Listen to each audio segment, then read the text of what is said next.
அந்த ஒப்பந்தம் என்னன்னு முதல்ல புரிஞ்சுக்கணும். 24 இந்த ஒப்பந்தம் போடுகிற போது 50 ஆண்டுகளுக்கு சென்னை ராஜதானிக்கும் மைசூர் ராஜதானிக்கும் அந்த ஒப்பந்தம்.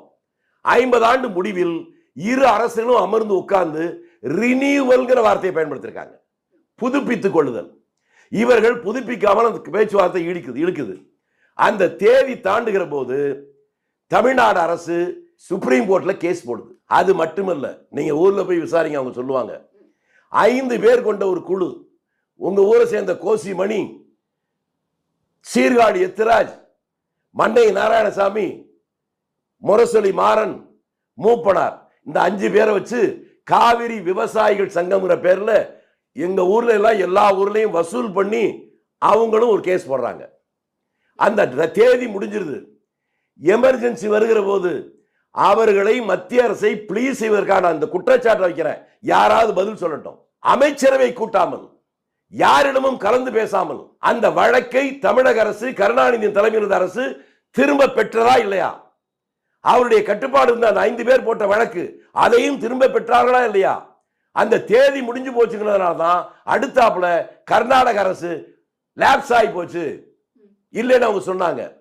அதுக்கு பின்னால 77 மீண்டும் ஆட்சி வருகிற போது கர்நாடகத்தில் காங்கிரஸ் ஆட்சி வருது, தமிழ்நாட்டில் ஏடிஎம்கே ஆட்சி, எம்ஜிஆர் ஆட்சி வருது, மத்தியில ஜனதா கட்சி ஆட்சி வருது. அப்ப தேவராஜர் காங்கிரஸ், அவர் அனுபவசாலி. எம்ஜிஆர் அழைக்கிறார், ராமச்சந்திரன், நான் காங்கிரஸ் முதல் மந்திரி, நீ அதிமுக முதல் மந்திரி, 2 பேருமே மத்தியில் ஆளுகின்ற ஜனதா கட்சிக்கு எதிரணியில் இருக்கோம். மத்தியில் இருக்கிற பிரதமர் சாதாரண மனிதர் அல்ல, ரொம்ப அனுபவசாலி. அந்த காலத்திலே ஐசிஎஸ் படிச்சவர்.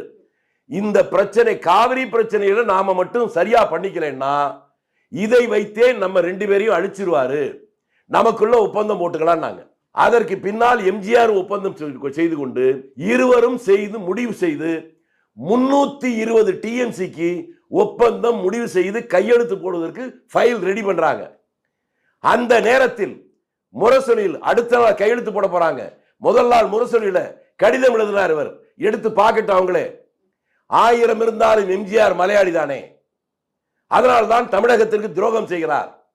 400 டிஎம்சிக்கு ஒரு சொட்டு குறைந்தாலும் அது தமிழினத்துக்கு செய்கிற துரோகம். இப்படி எழுதினோடனே எம்ஜிஆர் பயந்து போய் என்னடா மலையாளிகளான்னு கையெழுத்து போடலன்ட்டார், நின்னு போச்சு. அதற்கு பின்னால மீண்டும் திமுக 89 ஆட்சிக்கு வரும்போதுதான் அந்த ஒப்பந்தம் பண்ற நிலைமை வருது. அது இவர்களால் அல்ல, உங்க ஊர்ல மன்னார்குடியில் இருக்க ரங்கநாதன் அப்படிங்கிற ஒரு தனியார், அவர் போட்டிருந்த ஒரு வழக்கு சுப்ரீம் கோர்ட்ல வருது. அந்த வழக்கில் தமிழக அரசு தன்னை இணைத்துக் கொண்டது. அப்ப வேற வழியே இல்லாம 320 டிஎம்சிக்கு ஒப்பந்தத்தில் கையெழுத்து போட்டிருந்தா நாங்க இல்ல, எதிர்கால சந்ததி தமிழ்நாடே நிம்மதியா இருந்திருக்கும். இவர்கள் போட்ட ஒப்பந்தம் என்ன? வெறும் 185 டிஎம்சி. இந்த துரோகத்துக்கு பதில் சொல்ல முடியுமா? இது காமராஜ் சொல்லியா பண்ணது? அதனால பேசுகிறவர்கள் எல்லாமே பொய் பேசுறாங்க. திரும்பி சொன்னாக்க நாங்க பழைய உண்மைகளை சொல்ல வேண்டியிருக்கும்.